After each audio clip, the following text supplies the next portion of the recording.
Here's a little follow-up on the announcement of the Aun 2023 that I made some time ago. It is responses to two of the questions that have emerged. What to do and why Aun? What to do, the answer is, I don't know yet. We need to figure it out. We need to figure out what to do, and you need to participate, and you need to contribute, and you need to start talking to the people around you about what makes sense to you. The Aun year is not like one coherent finished project that, for instance, I am making happen. I'm trying to set up some stuff, yes, but I'm an individual person. I don't have a lot of resources to move about, actually. The Aun is more just the announcement, the calling for people to make stuff happen. We need to figure out the where and the when and the how and the how long and all those questions, you know. So the big upfront call is to start talking about it. I have thoughts, stuff that I think would make sense. I think it would make sense to use this as a theme in relation to existing festivals, rock festivals, gatherings, and so on. But I don't have a festival, so I'm just making the suggestion that we mark this. You know, I would also suggest thinking about sacred sites and congregating on them. For instance, the Yule moon on January 6 in Lejre and the Disa moon on March 7 in Uppsala. That are really good times to celebrate this. I really hope, for instance, that somebody will make something happen in Uppsala, and then we can keep pilgrimage there. And I hope that people will also make stuff happen in other locations that might be sacred to where people are, not necessarily in Scandinavia, right? And I think pilgrimages make a lot of sense, but you know, this is just me throwing out thoughts. Basically, we all need to participate in figuring out how this should be marked. And this is likely not going to be one thing, but many. One suggestion that I'm making is my friend Joseph Hopkins. He notes that Nordic heathens seem to have what he calls a culture of bickering. And I think he's right. And I think the reason is that distant Nordic material is sort of veiled under these warping and morphing fogs of history and problematic sources and so on. And finding stuff is highly individual. But you always feel that you've found the truth, you know. I know I totally do, right? So there's a lot of different truth going around. And I would encourage to try to follow the protocols of what Tyson Junkerporter calls yarning. Yarning is like a debate form that is useful in developing rituals. It's always respectful, but not just respectful. In fact, it avoids contradicting altogether, which I think is going to be difficult. I think a lot of scholars are going to find difficult. It's non-linear and associative. It moves freely between topics, possibly somewhat how you think when you smoke cannabis, something like that. And it's socially grounded. It's people who typically know each other or are meeting and drinking tea together or eating together, sharing something together. So there's a relational binding going on. The thing is that finding rituals pretty much from scratch is going to be difficult. And it will require accepting that people find stuff meaningful that you don't. But that in time, right meanings, right practices will emerge if we commit to the communal learning and traditional knowledge processes through which such practices emerge. So we don't only need to figure out what to do, but also how to talk about it. For instance, when someone says something, and yeah, there is something in there that you can disagree with, and you can promote yourself by disagreeing and telling the person that the real historical truth is not that, but that and that. But if we're supposed to build this up, then we need a little bit of this yarning kind of culture, where you are actively trying to avoid opposing stuff in order to focus on building up synergy. Cool. Here's the next question, which is, why do we call this the Year of Aun? And the idea originally came from the scholar of Old Norse religion, Joshua Root. And here comes a part of an explanation and some thoughts of my own that I'm just trying to throw out there in a yarning way, you could say. I'm paraphrasing here some of the stuff in Andreas Nordberg's seminal work on Nordic pre-Christian reckoning, which is called Jul og dis ting i førkirkelig tideräkning. Okay, it's like this.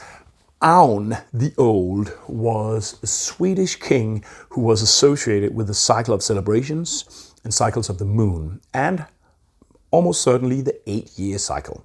He became associated with the 19-year cycle of returning moon phases, and even with that 304-year cycle, where this 19-year cycle moves a little bit in relation to the solar dates. Just accept it. It is almost as if people still needed Aun as the personification of these cycles, also when they changed or when new reckoning systems came. His association with the 8-year cycle is based on a myth which is referred to in a whole number of sources where bits and pieces of his myth is communicated. The Skjaldunga Saga, Saxo Grammaticus, Historia Norvegiae, a king's list from the Flateyjarbók, the poem Ynglingatal, and primarily the Ynglinga Saga. Here we get the myth of Aun the Old of Uppsala, who in order to prolong his life into this state of total ineptness, where he was just lying in a bed and couldn't move, he sacrificed his sons in this cycle of 8 years, and in the 9th, that was the last one.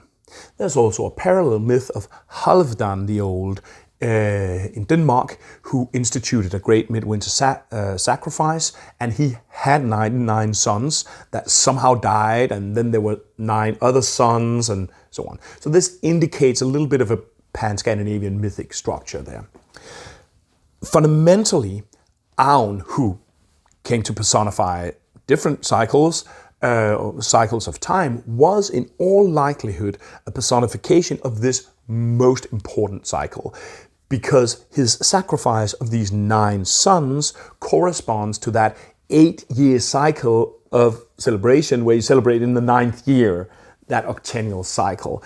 Because Adam of Bremen describes the sacrifices in Uppsala, and he mentioned that the number of sacrifices of each species, including humans, was 9. So Aun personifies Uppsala-related time cycles. We know that from history.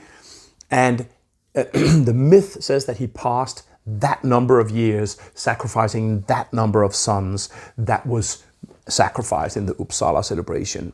So this makes it very, very likely that this myth about him is what you call an etiological myth that explains or gives shape to this cycle of celebration, or that aspect of this celebration. But then the question withstands, what the flip does this weird myth of sacrificing sons mean? And what the flippity flip can it mean for us today?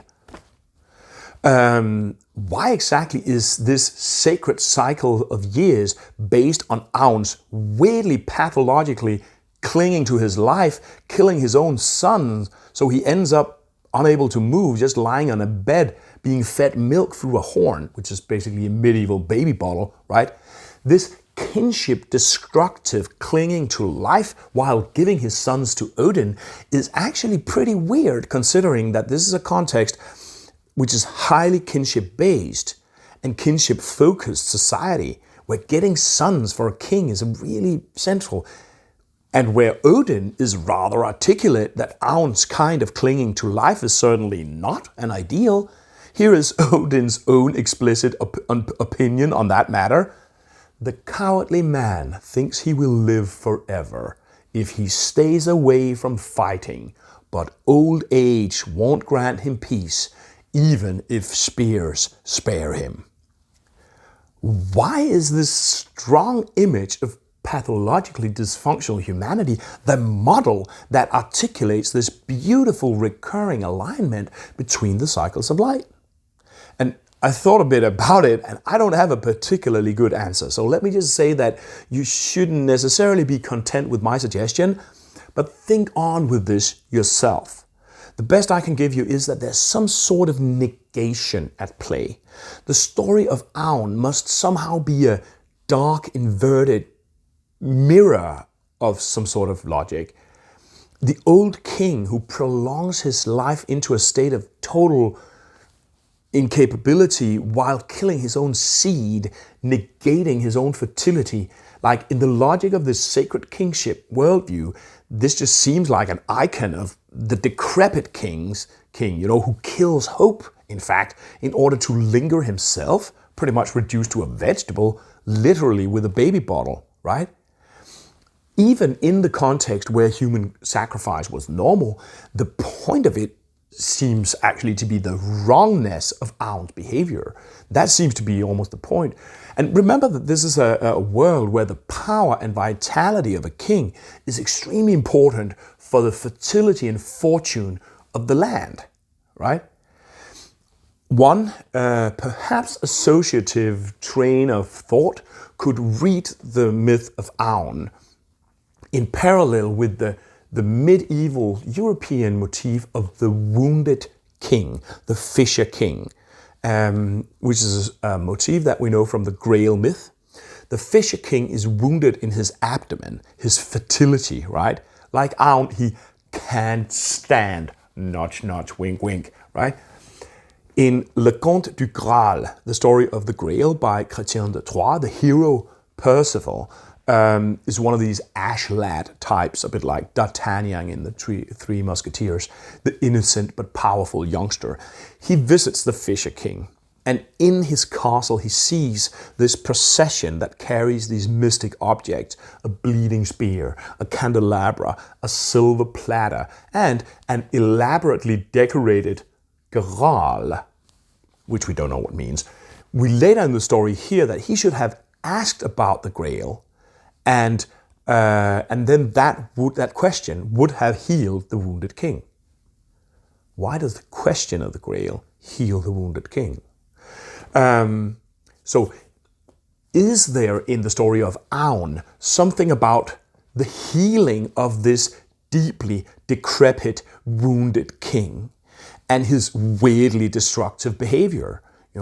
Perhaps those actual 9 human sacrifices that the myth probably prescribed in the Viking Age are some sort of mirroring healing of the reality cosmos wounded by the wounded king.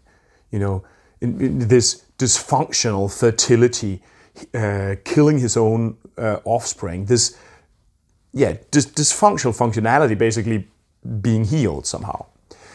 The king in this heathen reality can be seen almost as a sacred human body that condenses fertility and thereby the positive reciprocal relations between human communities and the land that we inhabit. And this is why they sometimes also sacrifice their kings. Like if the king didn't really work as this human hub of connectedness and the land went barren, then they'll probably give him back to the gods or something like that and get another one, see if he worked better. So perhaps we can see this symbolism of healing of the failed fertility in this myth, and thereby something about rupture or potential rupture between humanity and the land. And that's something that makes sense if you're a Nordic animist. This is just communicated in this Viking Age myth that doesn't make much sense today. Practice of human sacrifice doesn't make sense today. Now, it doesn't belong more in our age than crucifixions or martyrdom by blood baptism belong in the lives of contemporary Christians, right? So what does it mean then to us today? What is sacrifice to us? And if I'm right, then what does healing mean? And how do we heal? How do we create this healing? How do we work on the conceptual basis of what this is in order to effect healing? Cool. So I'm just shooting some thoughts on the table here, but I think we need to yarn about all these things and get thinking going about trying to create positive synergies about how to handle this and so on. So thanks for listening and see you around.